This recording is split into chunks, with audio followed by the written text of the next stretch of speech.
राज्य सरकार की विधान भवन में आधिकारिक घोषणा। विधायक देवेंद्र कोठे के प्रयासों को आखिरकार सफलता। शहर की 813 B2 चालों का 100 वर्षों से लंबित प्रश्न हुआ हल।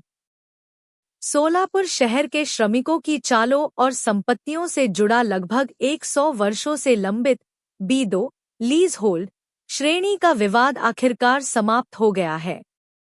महाराष्ट्र विधानसभा में नियम 47 के तहत राजस्व मंत्री चंद्रशेखर बावनकुळे ने विधान भवन में इस संबंध में आधिकारिक घोषणा की। राज्य सरकार के इस ऐतिहासिक निर्णय के अनुसार सोलापुर नगर भूमि मापन क्षेत्र की 813 भोगवटादार वर्ग 2 लीज होल्ड संपत्तियों को अब फ्री होल्ड अर्थात भोगवटादार वर्ग 1 में परिवर्तित किया जाएगा। इससे शहर के लगभग 9,000 परिवारों और 40 से 50,000 नागरिकों को सीधा लाभ मिलेगा। क्या है सरकार का फैसला? बुधवार 8 जुलाई 2026 को विधान भवन में आयोजित मंत्रिमंडल की बैठक में सोलापुर के इस मामले को विशेष प्रकरण मानते हुए मंजूरी दी गई। सरकार द्वारा घोषित रियायती दरें इस प्रकार हैं। आवासीय उपयोग के लिए वर्ष 1989 के रेडी रेकन वार्षिक मूल्य दर तालिका के अनुसार निर्धारित मूल्यांकन पर केवल 2.5% प्रीमियम लिया जाएगा। व्यावसायिक उपयोग के लिए वर्ष 1989 के रेडी रेकन के अनुसार निर्धारित मूल्यांकन पर 5% प्रीमियम लेकर इन संपत्तियों को भोगवटादार वर्ग 1 फ्री होल्ड में परिवर्तित किया जाएगा। शर्त उल्लंघन का नियमितीकरण। जिन संपत्तियों में लीज की शर्तों का उल्लंघन हुआ है उन्हें उल्लंघन की तिथि के रेडी रेकनर मूल्य के आधार पर आवासीय उपयोग के लिए 2.5% तथा व्यावसायिक उपयोग के लिए 5% प्रीमियम लेकर नियमित किया जाएगा। जर्जर इमारतों के पुनर्विकास का रास्ता साफ। ये 813 संपत्तियां मूल रूप से वर्ष 1914 से 1917 के बीच ब्रिटिश शासनकाल में नीलामी के माध्यम से लीज पर दी गई थी। वर्तमान में इन चालों की अधिकांश इमारतें अत्यंत जर्जर और खतरनाक स्थिति में पहुंच चुकी हैं। लेकिन सरकारी अभिलेखों में B2 श्रेणी दर्ज होने के कारण इनका पुनर्विकास संभव नहीं हो पा रहा था। अब सरकार के इस निर्णय के बाद इन क्षेत्रों के पुनर्विकास का रास्ता पूरी तरह साफ हो गया है। विधायक देवेंद्र कोठे के लगातार प्रयासों को मिली सफलता। विधानसभा चुनाव से पहले श्रमिक परिवारों से किया गया वादा निभाते हुए विधायक देवेंद्र दादा कोठे ने पिछले 20 महीनों से इस मुद्दे को लगातार विधानसभा में उठाया।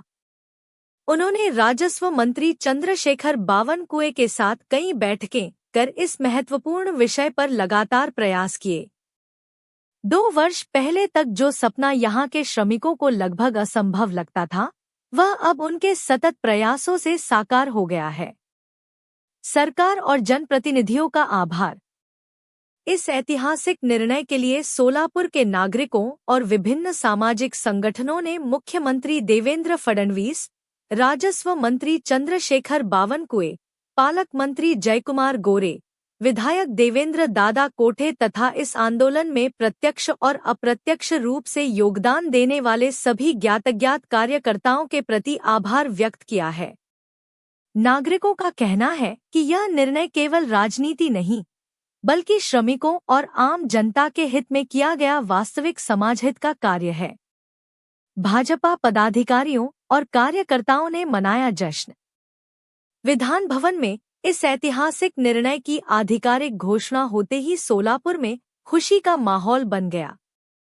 विधायक देवेंद्र कोठे के जनसंपर्क कार्यालय के बाहर भाजपा के पदाधिकारियों, वर्तमान एवं पूर्व नगरसेवकों तथा सैकड़ों कार्यकर्ताओं ने एकत्र होकर जोरदार उत्सव मनाया। इस अवसर पर महापौर विनायक कोंड्याल, माजी उपमहापौर दिलीप भाव कोल्हे, नगरसेवक विनोद भोसले, नगर सेविका श्रीकांचना यन्नम सहित कई प्रमुख पदाधिकारी उपस्थित थे। कार्यकर्ताओं ने वरिष्ठ नेता स्वर्गीय विष्णुपंत कोठे के चित्र पर पुष्पांजलि अर्पित कर श्रद्धांजलि दी तथा विधायक देवेंद्र कोठे, आप आगे बढ़ो। हम आपके साथ हैं जैसे नारों से पूरे परिसर को गूंजा दिया। कई दशकों से लंबित इस समस्या के समाधान पर कार्यकर्ताओं ने एक दूसरे को मिठाई खिलाकर और आतिशबाजी कर अपनी खुशी का इजहार किया। वाट दिसू दे गा देवा घाट सुटू दे।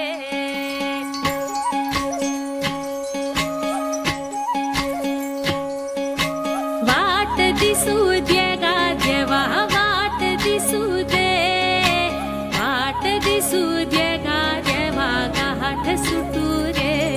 संग सोबतीची साथ मन दिवाळीत रात आज पहाटच्या पावलाला श्वास फुटू दे. वाट दिसू दे गा देवा वाट दिसू दे. वाट दिसू दे गा देवा घाट सुटू दे.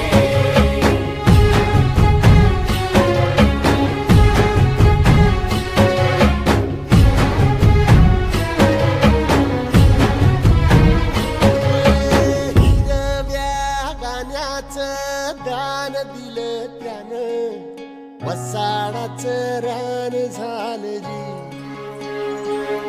अर मातीच्या पोटात अस्मानाचं बळ